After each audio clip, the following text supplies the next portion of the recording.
Hey kindergarten, how are you? It's Mrs. Shivani again. I had so much fun reading all about stinky trash with you yesterday. Do you remember what we talked about? We read a story about what happens when trash gets to a landfill, and we wrote what we might see and what we would smell at a landfill. And I loved seeing your responses on Google Classroom and Class Dojo. Oh, you guys did some good work, so keep it up. Today, we're going to read all about natural resources. And you are probably thinking, what is a natural resource, Mrs. Shivani? Well, let me tell you. A natural resource is something that comes from the earth, like land, water, air. It's found in nature. And these things are very valuable and important to people because we use them every day. For example, we use water to drink, to wash things, to make other things we need, like medicine. So we use these things for our everyday lives. So they're very important. And today we will learn more about natural resources and the different ways people use them. So your goal for the end of today's listening and learning story is to be able to draw and label two natural resources. I'm going to tell you about a lot of different natural resources. I want you to pick two and draw and label them. And then you will also do an extension piece, which will have you choosing one and telling what we use it for. So don't worry, we'll get back to that goal at the end of our story, but just wanted to set you up. You're going to pick two natural resources and then choose one and say what we use it for. You're going to be pros though, don't worry. So I am going to get ready to read our story to you. And remember, it is the earth that is reading. So, hey guys, it's the earth. Here I go. Ooh, earth here again. I always like to start by showing you a picture of me, just to remind you how beautiful, amazing, and magnificent I am. Everything people need in order to live happy, healthy lives is available right here on Earth. So a continent are the 7 largest pieces of land on Earth. What continents do you see in this picture? You can see Europe over here. You can see Africa and a little bit of Asia. You can always spot Europe because of the shape of Italy. It's this one right here that looks like a boot.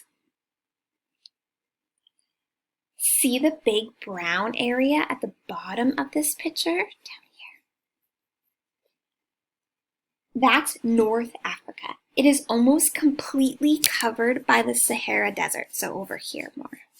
It is almost completely covered by the Sahara Desert, which is the biggest desert and one of the driest, hottest places on Earth. Let me show you. You won't find too many people living in the Sahara Desert, but that doesn't mean that nobody lives there. It is possible to live in the desert. It is. But there are very few natural resources, like water in the desert, which makes it very difficult for people to live there. Let's talk a little bit more about natural resources for a minute. Natural resources are things you can find in nature, outside, underground, underwater, or even in the sky.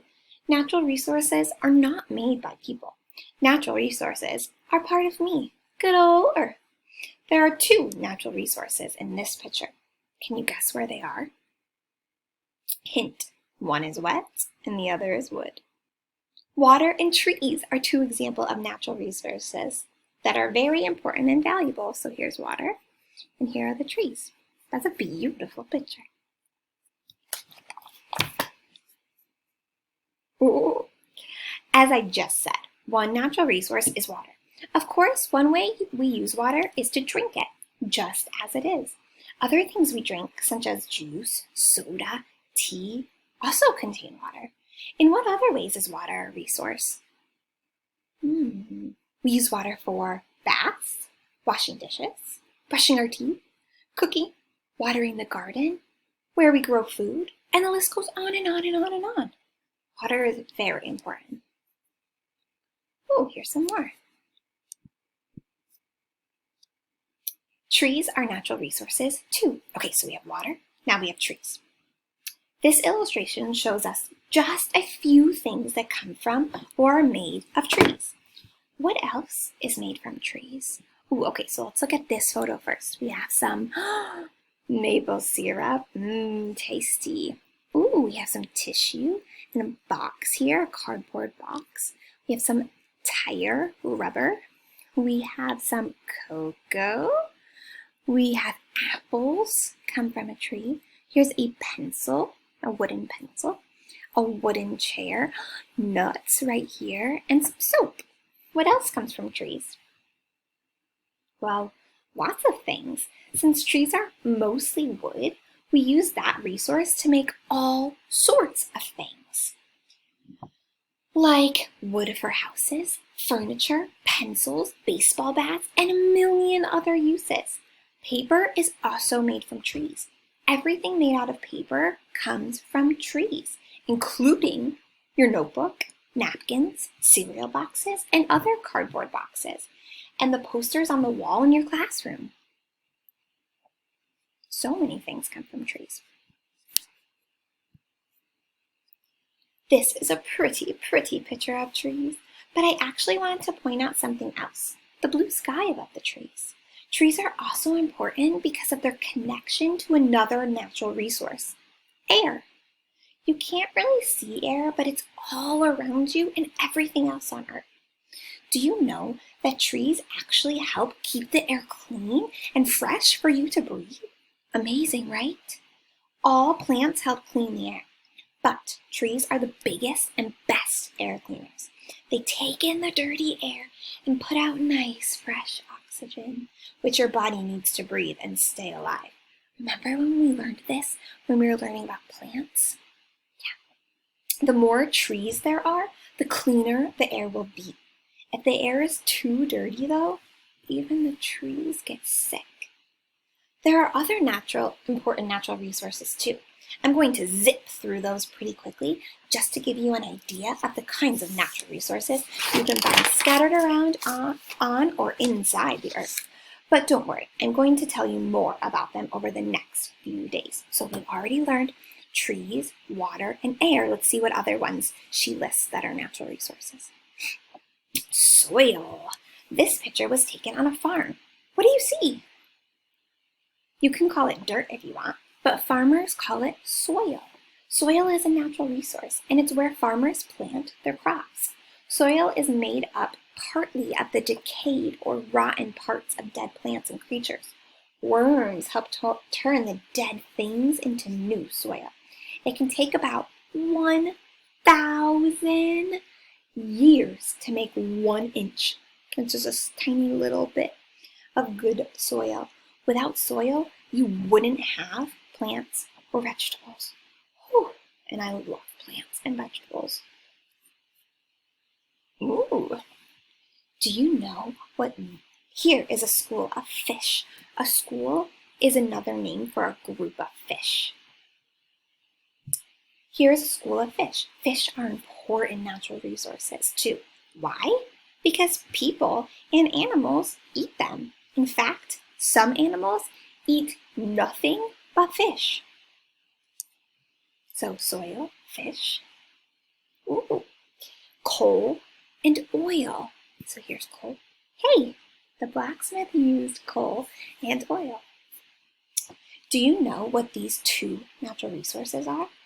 The oil on the left is called coal. The one on the right is called oil. Coal and oil are natural resources that come from inside the earth. Coal and oil can be used to make energy, electricity, or fuel to make cars run. So now you know what natural resources are. And I'll tell you this, you people sure are clever because you figured out how to turn all these natural resources water, trees, air, soil, on land, into all of the things that you need. Over the next several days, I'm going to teach you how to conserve these natural resources as a way to help take care of the earth. To conserve means like to protect or keep something safe. I'll also teach you that using some natural resources too much can actually hurt the earth. And none of us want that, right? No. Bye-bye.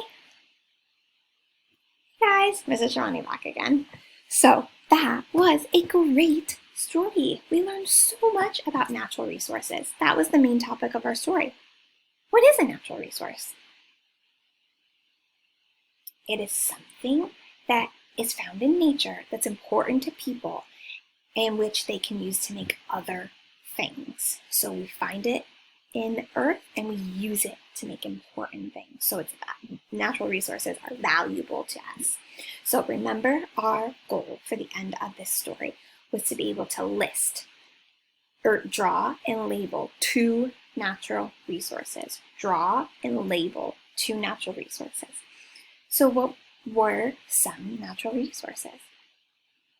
I remember the earth mainly talked about the land, the trees, the water, the air. Those were her 3 main ones. Trees, water, air. But then she also talked about soil and land, and coal and oil and fish. Those were the ones that she listed. I'll say them one more time. Soil and land, trees, water, air, coal, oil, and fish. So she told us 7.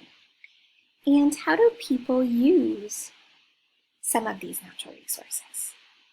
Remember, your extension is to be able to say one way we use them. Well, we use trees to make paper and cardboard and wood. We use water to drink, to take baths, and to water gardens, and we breathe the air. So those are 3 ways that we use the 3 main natural resources. So in Google Classroom, there is a journal response page posted for you that you can write on or print out or draw right on Google Classroom. You could also write in your handy-dandy notebooks at your homes and send in a picture to your classroom teacher, or turn it in on Google Classroom, and I can't wait to see them. Mr. Thayer and Mrs. Merritt and I have all been so excited to see your Google Classroom responses and your responses on Dojo. So I will see you guys later. Bye!